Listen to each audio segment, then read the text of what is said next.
So welcome to the channel, guys. That is me, 80s Football, and today, guys, we do our jam-packed review of the World Cup qualifiers for the month of June, guys. So we have four nations that qualified this month. We got Brazil, we got Ecuador, we got Jordan, Uzbekistan, two debutants, guys, and that's going to be pretty much that. So we're going to be looking at all the confederations. We're going to look at AFC, we're going to look at CONCACAF, CONMEBOL, and then UEFA, man. We're looking at four confederations this one. So let me know if you guys do enjoy this one. And this was took a lot of time and effort. So if you made it all the way to the end, I do appreciate you guys. So, guys, here's part one of the Asia qualifiers, guys. We're going to start with Asia qualifiers first on this here. So we're going to do the June recap. We're going to start with the first game we got here is UAE nil, Uzbekistan nil. Obviously, UAE needed to win this game to have any chance to qualify directly, and for Uzbekistan, they just needed 1 point. And how did the game go? Well, UAE were super dominant in this game. They had created so many shots on target, so many chances. Uzbekistan didn't really offer much of anything. They were just pretty much defensively just parking the bus, just kind of hold on for the point. And while many people criticize us and attack them, say, why are you going so defensive? Guys, keep in mind, Uzbekistan has been a team that's always missed out on the World Cups. This is a team that literally missed out, I think it was the 2018 World Cup, by the virtue of goal difference, literally by one single goal. This has been a team that's always been a nearly team in Asia qualifiers.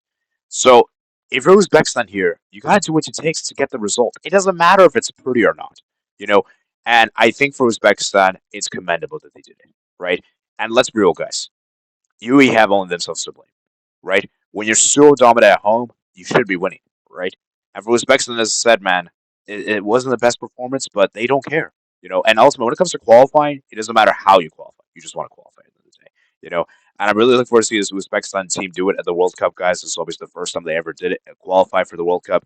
And players to look out for Yusupov, Shamordov, Faziolov, and Kusanov. Those are the standout guys of the team, and I'm looking forward to see how this team does in the United States, of course. And for UE, as I said, man, they can still feel proud of this performance, and I still think they should be happy. They're going to obviously disappoint they didn't win, but I think for UE, they still gave a great account of themselves, and they're still going to make the playoffs, which I think is great for them. And for Uzbekistan, man, history made as they become the first debutant, as they become one of the first debutant to qualify for this next year's World Cup. So history in the making there. Next up, we got Qatar 1, Iran nil. Qatar got the win there. It was a bit of a scrappy goal, and Qatar are somewhat lucky that they got the win there because Iran weren't even at their best, and obviously Iran did go down 10 men for a reckless foul there. I think their center back, I think, made the foul, if I'm not mistaken. And so, yeah, Iran were just not really that great. And obviously, when you go down to 10 men, you're naturally going to be defensive, and obviously Qatar took full advantage, and they got the goal there. A bit of a scrappy goal there, but for Qatar, as I said, man, they're not going to care. They got the win, and that's ultimately what was enough for them to get to the playoffs. And as bad as Qatar are, as I said, they're still very good at home. So they're basically home merchants. We got here's North Korea 2, Kyrgyzstan 2, and guys, North Korea we're about to win the first game in the qualifiers. They hadn't won a game at all. And you know what the funny thing is? They were literally in last place. They were already eliminated. And then Kyrgyzstan needed to win this one. And North Korea were fantastic that first time. I was like, okay, North Korea are finally about to win. Then Kyrgyzstan substitute comes off the bench, scores a goal. I'm thinking, so okay, maybe it's game on.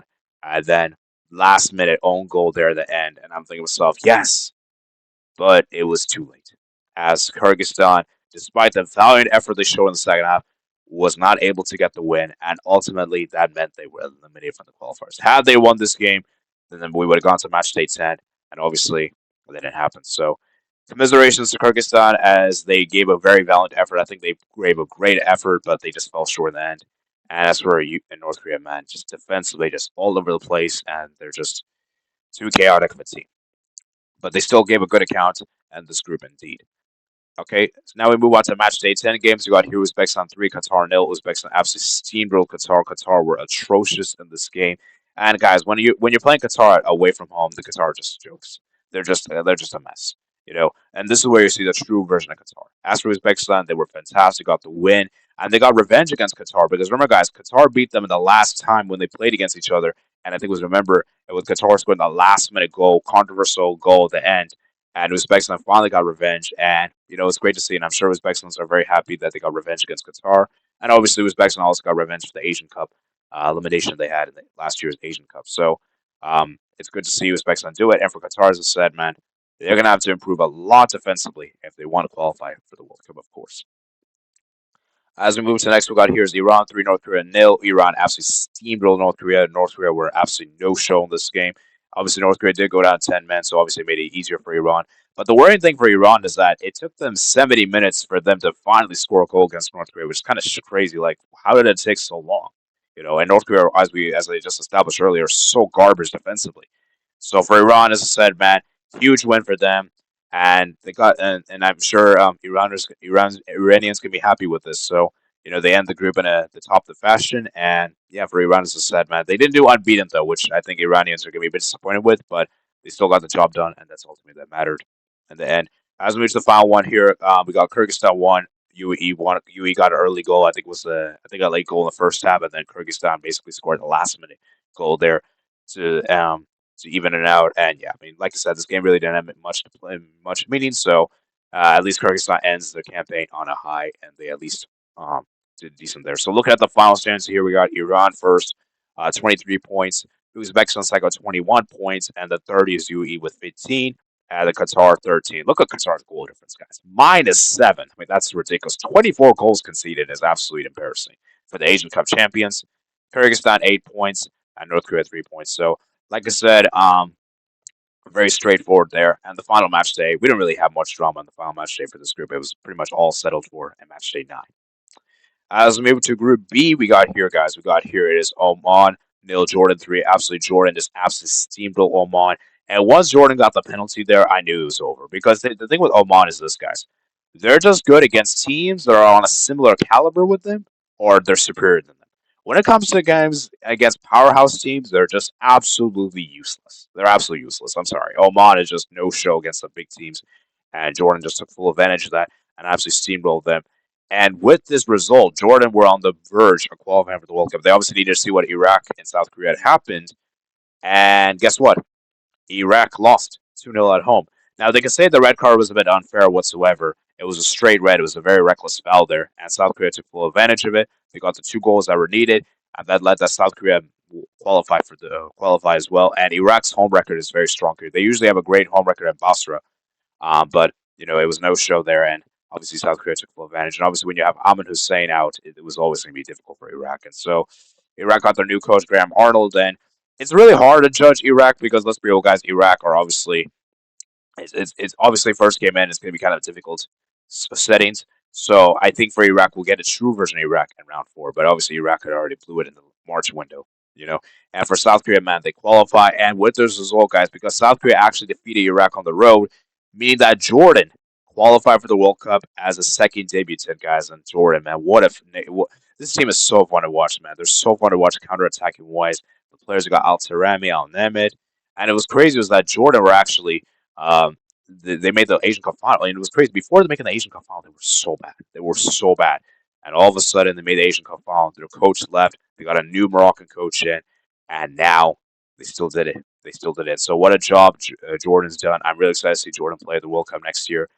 And for South Korea, man, fantastic to see them both. So shout out to Jordan, man. What a history in Jordanian football history, man. Round of applause, man. Round of applause. We got 2 debutants to qualify for the World Cup from Asia from round 3. So incredible to see there. And yeah. As we move to the next one we got here, it is Kuwait nil, Palestine 2. Palestine got the job done there. Kuwait were really no show in this one, and Palestine looked really motivated, rejuvenated. And I think that win against Iraq was such a huge win for them in their campaign. And yeah, so Iraq for Palestine, man, they got the win there. Pretty routine win there. Kuwait really didn't really do much in this game, to be quite frankly honest with you guys. They barely created much chances, and Palestine took full advantage and Korea that got the 2 goals that were necessary for them. And yeah, they got the win, man. As we move to match day 10 here, guys, we got South Korea 4, Kuwait nil. Obviously, South Korea took care of business, and Kuwait are obviously atrocious, so not really much surprise to see South Korea obliterate them 4-0. And what was crazy was that Son didn't even score. Son Heung-min didn't even score. And maybe people are actually telling me this in the comments below. Let me know what you guys think, South Koreans. I want South Koreans to answer this. Is South Korea better off without Son Heung-min? Because we obviously seen this season, Son's been injured a lot this season for Spurs, and obviously he's not been the same as last season. So are we seeing the true decline of Son? And is South Korea better off without Son Heung-min? Time will only tell, but they got the job done regardless, and that's great to see for South Korea. And for this one, man, Iraq, Jordan nil, Iraq won. Obviously, Iraq, it didn't really mean anything for this one. Obviously, this game was a dead rubber. And for Iraq, has at least they got revenge, I guess, for the Asian Cup defeat they had. Obviously in that controversial game where their Ahmed Hussein got sent off. So great to see Iraq got the win there on the road. But as I said, not really much to say here. I mean, Iraq, congratulations to them for getting that win, but obviously it didn't really mean anything as Jordan had already qualified. So yeah, it was kind of a shame because I was really looking forward to this game because this game was such a massive game this month. I was really looking forward to, and we were all anticipating this one, but it ended up being a dead rubber. It's a shame, but hey, at least Iraq can end their campaign on a high, you know. And then finally, guys, this game. I feel so bad for Palestine. I feel so bad for Palestine. They were on the verge of making the World Cup playoffs. And they look so good in this game. Palestine looks so fantastic. Got the goal there from the header. And I was thinking to myself, okay, great. And then even Oman went down to 10 men. I'm like, yeah, it's surely over, right? But what was strange was that even when Oman were down to 10 men, guys, Oman still looked good in this game. I was like, okay, this could end badly. Oman kept pressuring. Then the penalty at the end. And I'm sorry to say this, guys. That is one of the most blatant, obvious dives I've seen in my life. That is such a clear dive. I don't know how the pen was given, the penalty was given, and Oman breaks Palestine hearts in the end with a last minute goal, meaning that Palestine gets eliminated. And it's such a shame because I feel like I feel like it's so unfair for Palestine to go out in that fashion. Like it's a shame. And obviously I don't want to get political here. I obviously don't want to. But it's just a shame that it had to happen like that way. It just had to happen like that way. And it was history in the making there because Palestine would have made the round four for the first time ever in their history. You know, but it is what it is. Oman broke Palestinian hearts, and Oman, man, they're just that plucky nation, man. That they're just that nation that always frustrates you. Like they're just good against teams around their caliber, but never against teams that are superior to them. You know, that's just how Oman is. And yeah, so shout out to Oman for getting the result there. But yeah, that penalty was such a disgrace. It was such an embarrassment. I feel so offended, but it is what it is. And as I said though, even when Oman were down at 10 men, they look better than Palestine. I don't know what Palestine were doing. Maybe Palestine were just holding on, just parking the bus, but that didn't work, and it was enough. As we see the final standings here in the group, guys, as South Korea topped the group, 22 points unbeaten. In fact, they're the only Asian nation that finished unbeaten, man. So I think we have to give them a round of applause for that.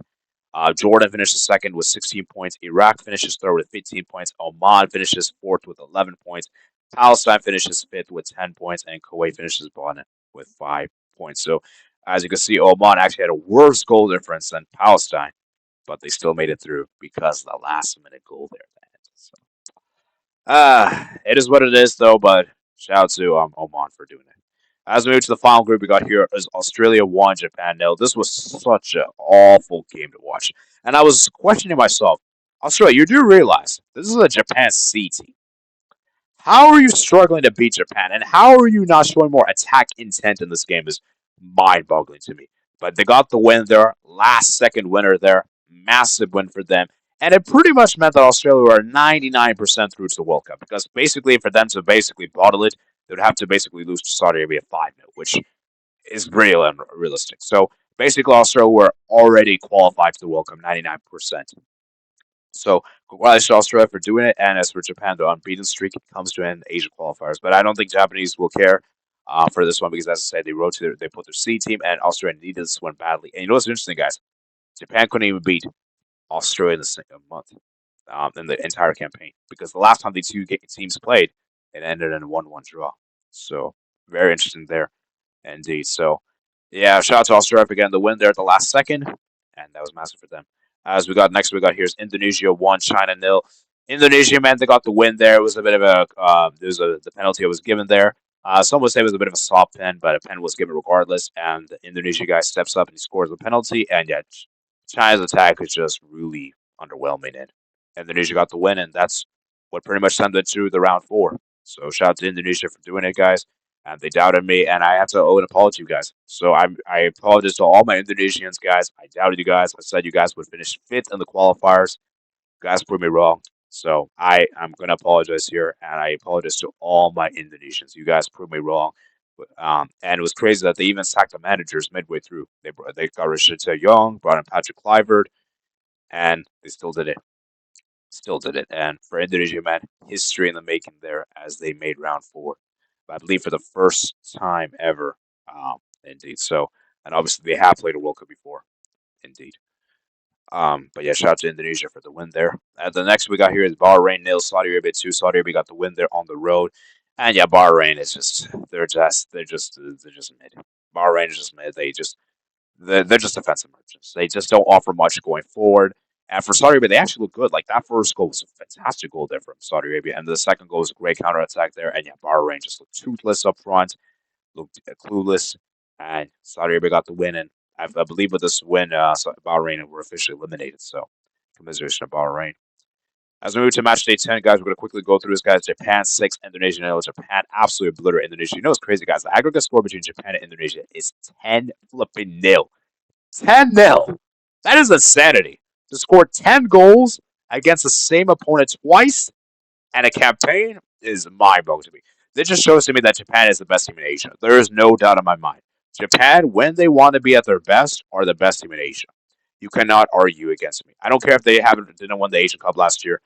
They are the best team right now in Asia, and they just showed it on the day by destroying Indonesia. And so, shout out to Japan for absolutely obliterating Indonesia. And Indonesia, man, even though you guys made round four, you guys are going to have to improve a lot if you guys really want to qualify for the World Cup. And then as we look into here, guys, we got China nil, Bahrain nil. China got the last minute penalty there to seal it. And for Bahrain, as I said, man, just defensively, just attacking wise, just toothless. And China, they at least end their campaign on a high. Got a 1-0 win there at home. And then obviously the final game we got here, Saudi Arabia 1, Australia 2. Saudi Arabia went down to 10 men. Australia got the win there. And what's funny is Australia actually came from behind this one. Saudi Arabia actually were leading this one. And then Australia did a comeback and they got the win. So Saudi Arabia, man, just disappointing collapse at home to do that way. And yeah. So as we look into here, guys, this is the final standings we got here. Japan first, Australia second, Saudi Arabia third, Indonesia fourth, fifth, China, and sixth, Bahrain. So let me just do this quick segment real quick, guys. As I'm going to do this real quick, guys. So we have our 6 nations that made it to round 4. So let me tell you guys. Let me just give you guys my quick thoughts, and tell you guys how I think whether I think they're going to qualify or not. So obviously in Group A, we obviously had UAE and Qatar. I think Qatar. I just don't think they're going to do it. I think Qatar for me are just way too trash defensively to do it, and they're just home merchants. And the fourth round, just to let you guys know, is going to be a neutral venue. So I don't trust Qatar to do it. UAE is like kind of a coin toss. I think they could do it, but they may not do it. So I'm not. I'm kind of on 50-50 with UAE. But Qatar, I don't think they're doing it. Group B, we got here it is Iraq, and then obviously Oman. Oman for me is definitely not doing it. I don't think they're doing it. They're just not good against superior teams, and I don't think they'll do it. Iraq, with the managerial change, do I think Iraq can do it, guys? Honestly, I don't think so. I don't think so. Mainly because like managerial change, and I just feel like Iraq for me were way too defensive in this third round, and so there's a lot of question marks, uncertainty with Iraq. So for me, I don't think Iraq's going to do it. I don't think they're going to do it. And then finally, the last group we got here, it is Group C. We got Saudi Arabia, Indonesia. Indonesia for me is way too inexperienced. I think this is where the road ends for Indonesia. I don't think they have enough quality to make it through, so I don't think they'll make it. And remember, guys, I think 2 nations from this round make it, right?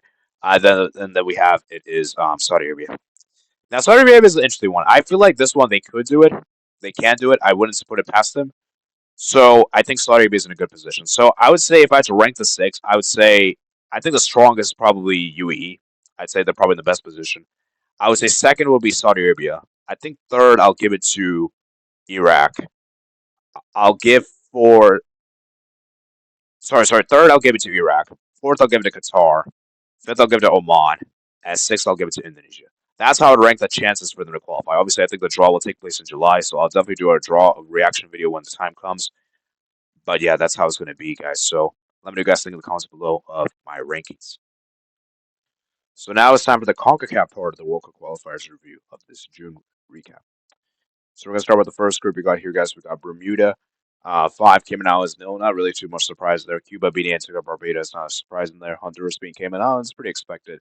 Now, we do have a shock here, guys, as Bermuda actually defeats Chile on the road. And with this result, I believe Bermuda's actually made the third round ahead of Cuba. And Cuba, man, to lose at home is embarrassing. And Honduras, they took care of business. And this is how the group finishes out, man. I mean, Cuba, man, you ought to be ashamed of yourself. Only 2 wins in this group, and you lost at home to Bermuda? Nah, unacceptable, man, for Cuba. And as Honduras tops the group as we expect, and Bermuda gets second place. So I'd say we had a little small upset here, guys. And yeah, so shout out to Bermuda for defying the odds and incredible achievement for them. I mean, this is incredible. I did not see this coming whatsoever, and they actually did. It's incredible. As we move to the next group, one we got here: Grenada 6, Bahamas nil, Trinidad 6. Yeah, I think pretty much all the results here are pretty expected. Maybe you could say Grenada beating St. Kitts and Nevis on the road is kind of a surprise. Um, but at the end of the day, it's not really that much of a surprise. This is the final stands here. Costa Rica qualify. Trinidad gets second place, and I feel so bad for Grenada because even though Grenada got the win against Trinidad, it really didn't mean much because the goal difference was obviously inferior. So Trinidad basically advanced by the skin of their teeth by doing the bare minimum. Oh, sorry, Grenada beat St. Kitts and Nevis, but obviously it didn't really mean much. Grenada still went out, so yeah, I mean, Trinidad, man, they did the bare minimum. And they did it, man. They did it. So at least because I think the 2022 edition, I think they couldn't make the past first round. So at least they did the bare minimum here. At least they got past the first round. This time around, they made it to the third round. So, but yeah, for Trinidad, we'll see if they can actually qualify for the World Cup itself. As we move to Group C, we got here, guys. Pretty much not anything too surprising there. I think the only real surprise might be Curacao smashing Haiti on the road, which is a bit of a surprise. I didn't expect Curacao to thump Haiti like that away. It's pretty shocking. Um, Obviously, I know it wasn't away from. I know it was obviously a neutral venue. Of sorry, actually, it was in the Trinidad Stadium, but still, to Haiti to get smashed like that is kind of embarrassing. Uh, but yeah, Curacao, shout out to them. They got the 5-1 win, and with this, Curacao still tops. Haiti still make it through with 9 points, but obviously Haiti doesn't top the group, which is kind of a surprise. So look out for Curacao, guys, and yeah, pretty much the rest as expected. As we go to Group D, we got here, guys. Not really anything too surprising here. I think everything was to be expected here. And this is how the group finishes up. Panama, Nicaragua at top two, and Guyana, Montserrat, Belize, bottom. Moving on to Group E, we got here, guys. I don't think anything too surprising there on this one. Guatemala defeated Dominican Republic. And then, yeah, so, I mean, not really anything too surprising here. Jamaica, Guatemala make it through. Dominican Republic misses out by 3 points. I think Dominican Republic just feel proud. They still gave a good effort on themselves.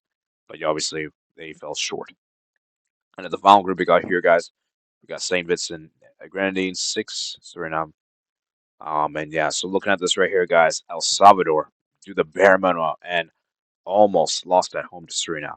And El Salvador barely squeezed through and topped the group, come through second place. Puerto Rico almost came through, guys, third place. So El Salvador, man, despite finishing unbeaten, they kind of looked a bit shaky, man. I was a bit surprised at how unconvincing they were, but they got the job done. So there you have it, man. That is the CONCACAF World Cup qualifiers round two. Stay tuned though, because we'll be doing round three. We'll look at the round three. I'm actually going to merge both clips together and to make it to the World Cup qualifier review for the June month. So stay tuned for that. So, guys, now we have the World Cup qualifiers for the CONCACAF, the third round section. So, I'm just going to do a quick draw reaction, maybe give like early predictions. I'm not going to do official predictions here. This is just kind of part of the June recap video, of course. But I figured since I'm doing this to this just happened right now, I figured we'll just combine it together. So, anyways, let's just look at these groups real quick. So, we got Group A, we got Panama, El Salvador, Guatemala, Suriname. Early takeaways that Panama are the clear favorites. They should top this group. And as for second place is a really tough battle. I mean, we got a three-way battle essentially. All these teams are going to compete around each other. And remember, guys, only the two second best teams make it to the playoff round. So honestly, this is a really difficult one to call. Really difficult one to call. I imagine many people say El Salvador as favorites, but honestly, I'm not really sure if they're going to make it through because this is kind of difficult. At this current moment, I might just give with them, but as when September rolls around, let's see what happens in Gold Cup. I'll put it this way: El Salvador should get second, but I may change my mind depending on what happens in Gold Cup. So yeah, Group B: Jamaica, Curacao, Trinidad, Bermuda. Okay, Jamaica should cakewalk that group. No excuses. As for second, I think second is pretty straightforward. It should. I think Curacao is pretty in pole position to do so. Trinidad may do it, but I think Curaçao's got this, and I'm sorry, Bermuda just never provides. I don't give Bermuda any chance. And the Group C, Costa Rica, Honduras, Haiti, Nicaragua. Costa Rica should definitely do it. They're the favorites. And as far as second place is really interesting because we got Honduras, Haiti, and even potentially Nicaragua. I would probably give the edge to Honduras for now, but we'll see, man. We'll see what happens. So there you have it, man. That was my quick third round reaction to the draw there, guys. And in terms of favorite group, I think Group A is probably the best. I would say Group C is the second best, and Group B is the third best. So let me know what you guys think in the comments below. So now we're going to discuss my CONEMBOL, guys, of the World Cup qualifiers. So starting with the first game we got here is Ecuador nil, Brazil nil. Now, if you're Brazilian, you shouldn't be too mad with this result. And I know a lot of the neutrals are going to look at this result and say, how did Brazil not beat Ecuador? Who is this Ecuador team and all this kind of disrespect? Guys, let me just say this right now. Ecuador is the best defensive team right now in South America. And in my opinion, it's probably the dark horse for South America the next World Cup. Because remember, guys, I'm looking at other teams. They're the best positioned because their defense is so outstanding. They play at the three of the back are so good defensively. It's just the issue with Ecuador is their offense is so dry. Without Enter Valencia's goals, this team would be so bad. This team is basically finished. Basically, Enter Valencia carries this team. And without Enter Valencia, oh my jeez, they would be awful. Let's put it this way. So I think for Brazil, you shouldn't be too frustrated because you went away into a difficult atmosphere, a difficult stadium, and got a draw. And draw is a fantastic result, you know. And I think you should be happy with that, you know. And obviously, it is disappointing to see that Brazil didn't really create much opportunities. But as I just established earlier, guys, they have one of the best defensive. They're the best defense right now in South America, even better than Argentina, the World Cup champions. So I think for Brazil, as I said, man, they should be okay with this result, and I don't think it's a big problem for them. And Esteval, man, he finally started it for Brazil. He didn't get any starts under Dorival, and obviously he's now finally getting started under Carlo Ancelotti. So Carlo Ancelotti's first game ends in a stalemate, but I think it's okay for them. Next up, he's got Chile nil, Argentina 1. Argentina got the win here against Chile on the road, just as you expected. Alvarez scoring the goal. And as we just said, guys, Chile are just going downhill. They have not been the same. And Argentina, even with the rotated team, still managed to get the win, which isn't a surprise. And yeah, Argentina just took care of business, and I thought they were fantastic and great value for the win there. Not really much to say about Chile. We'll speak about Chile when we get to the Bolivia game because I have a lot to say there, but I'm going to save it for that part. As we move to Paraguay 2, Uruguay nil. Paraguay. I mean, fantastic win. I mean, that first goal from Paraguay was great there. And I don't know what Uruguay defensively were doing. Uruguay defensively were shambles. To get them out of space for him to score, unacceptable. And Cecil converts the penalty 81st minute. And you know what's really crazy, guys? Uruguay had 70% possession. And guess how many shots on target they had? Only one on target. Simply unacceptable for Uruguay. And for Paraguay, they were great value for the win as they inch closer to a World Cup spot. Indeed. As we move to the next we got here, it is Colombia nil, Peru nil. Colombia, man. What has happened to this team? Ever since the Copa America final, guys, Colombia have not been the same. Their finishing is so awful. Like, I don't know how they don't convert their chances in this game. And Colombia got to do something with that striker because I'm sorry, Bora is useless. Cordoba isn't good. Your only good striker is Duran. And as good as Duran is, I don't think he's that great of a striker. You know, I don't think he's on the same level as Alvarez, Lautaro. I would even say like Enter Valencia. I would even put him in that tier. So for Colombia to draw points here at home to Peru, and we all know Peru has been really bad this qualifier cycle. The Peru have been washed. You know, it is embarrassing for Colombia, and Colombia to not even beat Peru is crazy. And you know, the last time I think Colombia's got to win the World Cup qualifiers, guys. Let me just actually just double check this. When was the last time Colombia got a win? Because bro, it's been a while. I think the last time they got a win in the qualifiers was last year against Chile, October 15th. It's been 3 games, 3 losses, and 3 draws since then. Unacceptable for Colombia. They're in a really bad position, and they're lucky the format got expanded because had it not got expanded, I think Colombia would could have potentially missed out. I remember Colombia had a really bad spell in 2022 where they couldn't even score a goal so many games in a row. At least they're scoring goals here, but they're just not being able to put it over the line. You know, really bad for Colombia, man. And next up we got here, it is Venezuela 2, Bolivia nil. This was where the team went for Venezuela. And oh my jeez, that first goal that Venezuela scored was crazy. That was such a comical goal there. I was laughing. I was like, did he really just do that own goal there? Like that was one of the dumbest own goals I've seen in my life. I mean, it was such a comical own goal. The curler with the own goal. And Vizcarra, I don't know what Vizcarra was doing there. He could have easily stopped the goal. Instead, he didn't. And yeah, Venezuela got the win. Rondon scoring the goal there, 30th minute. And I think it's fair to say that Venezuela is in a great position now, at a really comfortable position. And for Bolivia, as I said, man, they're basically jokes on the road. Venezuela are not. Bolivia are just horrible on the road, despite having more possession and everything. Venezuela got the 2-0 win, and that was all they needed to do. As we move to match day 16, guys, as we move to Bolivia 2, Chile nil. Guys, it's official. Chile can no longer qualify for the World Cup. It's now 3 World Cups in a row where they miss out. And this is embarrassing, especially this being the expanded format. Chile, man, have some shame, Chile. And I'm sorry, these players simply have to go. I mean, how is I'm looking at these players right now. How is Alexis Sanchez still starting? How is how is he still starting the year 2025? Unacceptable. And I just think that for Chile in particular, man, it is embarrassing. It is shameful for for an team that won the Copa America 2016, guys. 10 years later, they have been a joke since then. The golden generation has to go. A lot of the guys have to retire, and for Chile, it's a sad man. I don't know what's up, and I feel so bad for Greca. There's like this meme going around where Greca came in so looking great, and now he's like, yeah, I have to go. And I believe Greca has been sacked or been fired at least from Chile. And for Bolivia, as I said, man, great win there, man. I mean, fantastic win there. That first goal was a good goal there. And Cortez, man, I don't know what Cortez was doing there. Terrible error there. And then obviously the second goal was a great goal there from Montero. And Bolivia did even go down 10 men. So the fact that Bolivia went down in 10 men and still managed to win this game is crazy enough. And I know this game was at their stadium, the altitude and everything, but still, like, unacceptable. And even Chile went down in 10 men as well for a reckless foul for the center back, still, um, comes off the bench and still makes a reckless foul. So Bolivia, man, as I said, man, congratulations to them. And for Chile, as I said, man, they're absolutely finished. They're absolutely finished, man. It's absolutely embarrassing to see one of the biggest national teams in South America have a downfall like this. It's embarrassing. Absolutely embarrassing. As we move to the next one, we got here it is Uruguay 2, Venezuela nil. Uruguay took care of business against Venezuela. Venezuela are not a good road team whatsoever. They're really bad on the road.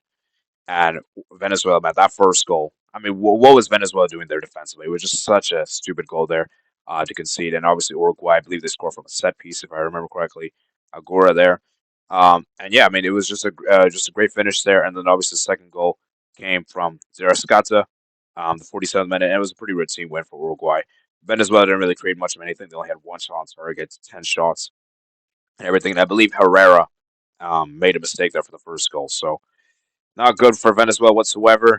But as I said, though, um, they got the win against Bolivia, which was massive. So for Uruguay, as I said, man, much needed win for them as they keep their World Cup aspirations hopes alive. As we move to the next one, we got here is Argentina 1, Colombia 1, guys. Colombia, man, they were actually leading against the defending World Cup champions, Argentina, at their own stadium. And I was saying to myself, is Colombia really going to about to do the craziness? They were such a bad run of form. They hadn't been so good. And they're going to get a win here away at Argentina? I was thinking to myself, wow, this would be a huge statement. Luis Diaz scored a great goal there. Great solo goal there from Luis Diaz. And Argentina in the first half didn't look great whatsoever. They looked really shocking whatsoever. But in the second half, though, RJ came alive, and obviously Almeida scored the equalizer. And Enzo Fernandez got a reckless red card there. And yeah, Argentina, man, even down to 10 men, still managed to get a draw in this game, which shows how good Argentina is. And even at Argentina, not at their best, it's still a very difficult team to play against. So congratulations, Argentina, man. They managed to come from behind to get the draw. Obviously, Argentina didn't really care about this game because they already qualified. But for Colombia, as I said, man, really disappointing to let that lead slip. But at the end of the day, getting a draw against the defending champions is still commendable. It's just a game against Peru, though. That's where they should be frustrated. Like, how do you not beat Peru at home? You know, everything like that. So moving to the next one I got here is Brazil 1, Paraguay nil. Brazil, man, they got the win. They got the win as they needed to get against Paraguay. And my thing with Brazil is that they finally did it, man.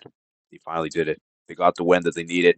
Vinicius Jr. scores a goal. This has been a player that's been so heavily criticized for Brazil. This guy doesn't show up for the national team. A lot of people are saying, and he scored a fantastic goal there. It was a really good team play goal there from Brazil. The combination there, I think, it was from Cunha to Vinicius was a lovely combination there. Vinicius scored a fantastic solo goal there. And it was interesting because a lot of people say Vinicius' best performance for Brazil was that game. I think it was the Copa America last year where he had that brace against Paraguay. Obviously, this was when Paraguay were really bad that time. and Brazil got the job done. They got the goal there. Andy Gustavo Alfaro's unbeaten streak with Paraguay. And for Brazil, as I said, man, a massive win for them, as this win is actually the reason why they qualify for the World Cup, guys. Qualify for the World Cup. And remember, guys, this is the only national team that's qualified for every single World Cup, guys. There's not another national team that's been consistently qualifying for the World Cups time and time in. So you have to give it up to Brazil. The Les Salazar got the job done. And is Vinny back, guys? Is Vinny back? We'll have to wait and see. But for Carlo Ancelotti, man, good start to his campaign. 4 points in his first two games. You know what? It's pretty good. Two clean sheets as well. Great start. And I think for Brazil, what they can improve upon is their attack. Because I think defensively they're looking great, midfield wise looking great. It's just that attack isn't great. That's kind of the issue for Brazil. I feel like post World Cup is that attack hasn't been clinical whatsoever.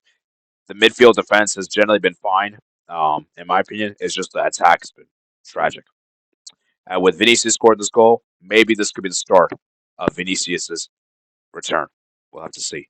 And then finally, the last game we got here is Peru nil, Ecuador nil. What is there to say? I mean, Peru honestly were fantastic in this game. Honestly, I think Peru should have won this game with the amount of chances they created. And it just shows how even if Peru is so bad, and don't get me wrong, Peru is not good whatsoever.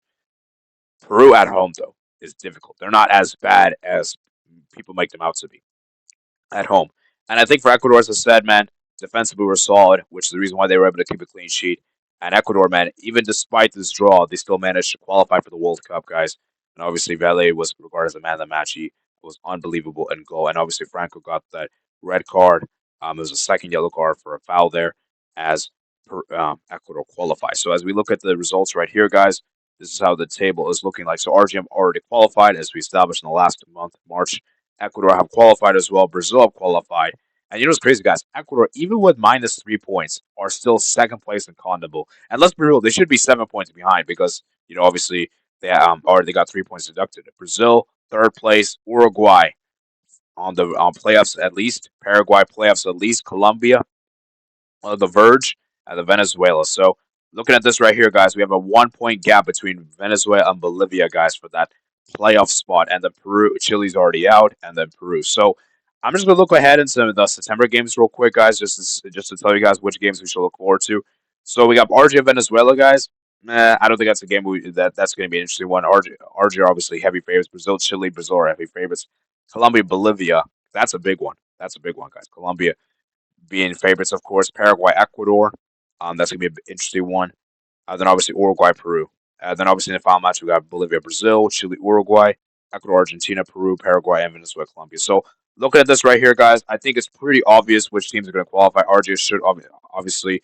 I would expect Uruguay, Paraguay, and Colombia to qualify automatically, and I think Venezuela should get the playoff spot over Bolivia. But we'll see, man. Venezuela, man, two massive games coming up, indeed, guys. So there you have it, guys. That is your CONMEBOL recap for the month of June, guys. This month overall was pretty lackluster. It wasn't really that great, in my opinion. Probably the worst set of qualifiers we've had on the CONMEBOL cycle this edition, because a lot of it was pretty expected. So that's pretty much that. So I hope you guys did enjoy this part, guys. And yeah, let me know you guys think in the comments below. So now we're doing the UEFA section of the World Cup qualifiers, your June recap. So let's go ahead and look into these groups, guys. So Group G, we got here Finland top, Netherlands second, Poland third, Lithuania fourth, and obviously Malta last. Not really too surprised there with the stance. Poland did shock me a little bit, and we'll get to Poland in a bit. But yeah, looking at the table right there is interesting. So looking at the results right here, guys, we got Malta nil, Lithuania nil. Not really much to say. It was a snooze fest, kind of the battle of the minnows. Finland nil, Netherlands two. Obviously, Depay scored the goal there, which was great to see. Depay and Dumfries, and the Finland beat Poland, guys. That is a massive shock. I think this window, Finland beating Poland, was definitely something I didn't have on my bingo card. And you have to give a massive credit to Finland for doing that, guys, because this might be the best performance Finland's had against a big nation since maybe beating Bosnia away in 2021. And for Poland, as I said, man, they were dreadful. Defensively making so many howlers there. They did create a lot of goal scoring opportunities. And it was very interesting that Lewandowski didn't play either of these two games. Obviously, he had a falling out, I think, with the coach. And I think the Poland coach might be potentially the risk of being sacked after losing to Finland, of course. So, and is he like the Polish version of Fernando Santos? Remember they have Fernando Sanchez. They brought the new coach, and now he might be on the verge of getting sacked because this is unacceptable. And let's be real, guys. Poland should still get second place in this group. And now, with Finland getting this win here, it's made the group a lot more interesting for the battle of second place. Right? And then obviously Netherlands took care of business against Malta, and Depay, man, he creates history by becoming the all-time leading goal scorer for Netherlands in their entire history, which is absolute insanity. And when you look at the stack of players Netherlands have had their history, like Van Persie, Schneider, and Robben, he's ahead of those guys. Is absolutely groundbreaking. Now, is he better than those players? No, of course not. I think Van Persie, Schneider, Robben are all still clear to pie. But obviously, in terms of national team wise, you could probably argue that he's probably done better than them. Now as an overall player, no, of course not. You know, and Van Dijk scored a crazy goal, by the way. And yeah, Malta, as I said, they're just minnows, so not really much to say there. And for Netherlands, they're taking care of business, and Netherlands could be a team to look out for the World Cup, guys. 10 goals scored in 2 games. Now, granted, the opposition was very weak, so we can't really get a true test of them. We'll obviously get a true test of them in the World Cup when the World Cup comes around. But they're looking at a strong position to top this group, and they should with the quality players they have. Moving to Group H, we got here it is Bosnia first, Austria second, Romania third, Cyprus fourth, San Marino last. So obviously Bosnia being top of the group there is good to see. Then you got Austria, Romania battling out for second place. So looking at this group right here, guys, Bosnia did get the win against San Marino, which we expected them to. Now the worry for Bosnia though is that they didn't win this by a bigger margin, which is kind of surprising. I thought Bosnia would actually win this by a bigger margin. They only scored one goal, and the only goal came from Edin Dzeko. So that's kind of a shame that they had to rely on Dzeko to score the goal there and to bail Bosnia out. And San Marino actually kind of looked decent in that game, which is surprising. The Austria beat Romania, which was to be expected. Austria were very good in the first half. I thought first half wise they were fantastic. Romania, the problem with Romania guys is just offensively they're not that great. Defensively they're very good though. It's just offensively they don't have the firepower in the attack, which is a big worry for Romania. So Romania did get a consolation goal at the end, but it didn't really mean much. And Austria got the win as expected, and then Romania beat Cyprus, which was to be expected, and then obviously Austria obliterated San Marino. What is there to say? And yeah, Austria is in good pole position, I would say, to top the group, and then I would say we have a battle between Romania and Bosnia for that second place battle to see how it unfolds there. Moving to Group I here, guys, we have Group I here, and that is Norway first, Israel second, Italy third, Estonia, and Moldova, guys. Italy, man, we're gonna discuss about Italy. So Israel, of course, they took care of business of beating Estonia away, which was to be expected. Not really anything surprising there. Then Norway beats Italy 3-0. That's insanity, guys. Absolute insanity. And what's very interesting is that players from the Champions League final, I think Barella and I think Bastoni started this game. And guess what? They were not great. They were awful. As Norway looked absolutely dominated Italy. And guys, I think with this victory right here, I think Norway's in a really strong position to top the group because I'm looking at the rest of Norway's fixtures. Basically, they have a very doable set of fixtures until the final match day, which I think the final match they play Italy away. But by that time, it may already be meaningless because Italy didn't look great. And we're going to talk about Italy in a bit. And Norway, man, this is amazing for them because obviously they haven't qualified for a major international tournament in quite some time, I believe.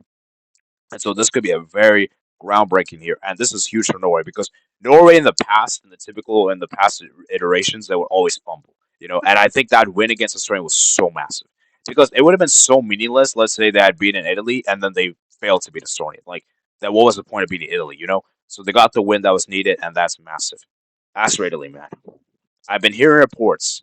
So obviously Spalletti's been sacked already, which obviously when you lose to Norway 3-0, you got to get sacked. Now the question is, they're gonna bring Gattuso in as a manager. There's reports coming in. Now it's not been made official yet. At the time of recording this video, it's not made official yet. By the time you guys are watching this, it may already be official. If Gattuso's the Italy coach, I fear for Italy.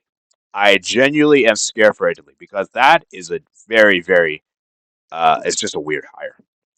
And I feel like with Gattuso in charge, Italy might be screwed because let's be real, guys. I think Italy's hopes of direct qualification is pretty much done. Norway has such a superior goal difference, and Italy could barely score 2 goals against Moldova. And Moldova actually created some great chances in this game. They had 20 shots, and even Moldova even led in this game. So if Moldova is giving you a game, then I don't see you guys directly qualifying. You guys have to go through the playoffs, and if you go to the playoffs, you guys gonna have PTSD. Because obviously Sweden comes to mind, North Macedonia comes to mind, and I dare Italy to not qualify for 3 World Cups in a row, and especially this being the 48 team. Oh, this will be so embarrassing. So embarrassing. If that happens, Italy might have to give up one of their World Cup matches. That would be a disgrace. An absolute disgrace. So for Italy, as I said, I'm not sure what's going on because their attack doesn't look great. Midfield wise, defensively, they're just all over the place. And Gattuso, I don't think he's the guy, man. I don't think he's the guy. For me, if I'm Italy, Conte's the guy. But the issue is Conte's already with Napoli. So I don't know, man. I think Italy's in a whole mess of their own, and I may potentially do a big video on Italy, both the league and the national team, in a few days from the coming days. So stay tuned for that, guys. But yeah, man, Italy, man, it's just looking really, really peak for them. Moving on to Group J, we got here, guys. We got North Macedonia first, Wales second, Belgium third, Kazakhstan, and Liechtenstein. So we have a very interesting battle for the top three there. North Macedonia won, Belgium won, and North Macedonia, man, credit to them, man. And I think with this point, it shows that North Macedonia are a really strong home team. I think North Macedonia will cause a lot of trouble to the big teams at home. And for Belgium in particular, to concede that late of a goal in that game is kind of disappointing for Belgium. And Dirk Hopper scored a good goal there. Ali Alioski got the equalizer there. And for Belgium, as I said, man, just kind of disappointing for them to get that late goal conceded. Obviously, Wales took care of business against Liechtenstein. The North Macedonia got a critical win away against Kazakhstan, which is a massive, absolutely massive for that qualification for that second place. And then Belgium, man, they beat Wales 4-3. See, if you're Belgium, if you're a Belgian fan, would you be happy with this result? Because for me, I would be both mad and happy. Obviously, you're happy that you won the game. But let's be real, you shouldn't really be throwing away a 3-0 lead at home. And Belgium were completely dominant. Once Wales got the equalizer, Wales just grew into the game. And then Belgium, man, KDB, man, what that's happened in the 88th minute. And I feel like for Wales, obviously they're going to be very happy they made it a very good a fight. But the issue for Wales is that you should have just played for 3-3. You shouldn't have got greedy and go for the win. And I think that's what ultimately costed Wales is that they got too greedy, and ultimately that led Belgium to win the game. You know, and I think Wales, that was a huge mistake from the Wales, right? And for Belgium, said defensively, they're just a calamity at the back. I'm sorry, I don't know how Wood Fies is still starting for the national team. That guy is washed, absolutely finished as a player. And for Belgium, said the issue for Belgium isn't their attack. Their attack is potent. It's just their defense is so leaky, especially Courtois not playing. Yeah, I mean it's just disaster in the making there for Belgium defensively, and I'm just worried for Belgium in the defensive aspect, uh, in particular that they're just conceding a lot of goals. And while this may be good in the qualifiers because they have so much quality, they should do it. And the World Cup itself, though, I don't think Belgium's going to make it far. I'm saying this right now, guys. I think Belgium is not going to do well at the next World Cup. This defense is just such a calamity. Their players are so old. Yeah, I'm worried for Belgium. I mean, they should still top the group, and they're still the favorites to qualify, of course. But I just don't think they'll do well at the actual World Cup. And then obviously we have a very fascinating two-way battle between Wales and North Macedonia. And for Wales, as said, man, they're looking good. They're getting improving under Craig Bellamy, and I feel like that Brennan Johnson guy, he is someone to look out for because this guy always gives us it all for the national team and club. As we move on to Group J, guys, we got here it is England, Albania, Serbia, Latvia, and Andorra, guys. Sorry, I think this is Group K. Group K. Yeah, for looking at looking at these results right here, guys. You got England 1, Andorra nil. England, man, this is kind of pathetic. To barely beat Andorra on the road is kind of underwhelming. But at the end of the day, and when it comes to qualifiers, guys, your goal is just to qualify at the end of the day. It doesn't matter how you win, you just got to win. And that's what England did on the day. Harry Kane scoring the goal at the 50th minute.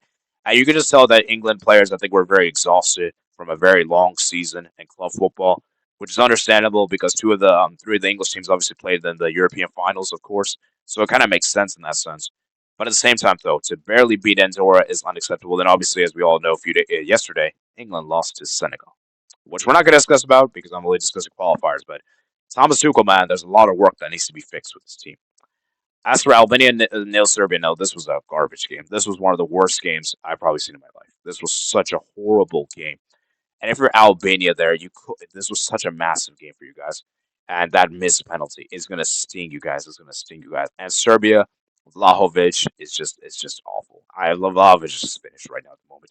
He needs to leave Juventus because I feel like if he doesn't leave Juventus, his form in the national team is also gonna hinder as well. And for Albania, as I said, man, that missed penalty is what's gonna ultimately cost them this game. And it's a shame for Albania because I feel like had they won this game, we could have had a very good battle. But now It's very underwhelming. And we have Latvia 1, Albania 1. How do you tie that Latvia away? And you know what the sad thing is? Albania's goal came from an own goal, which was a deflection.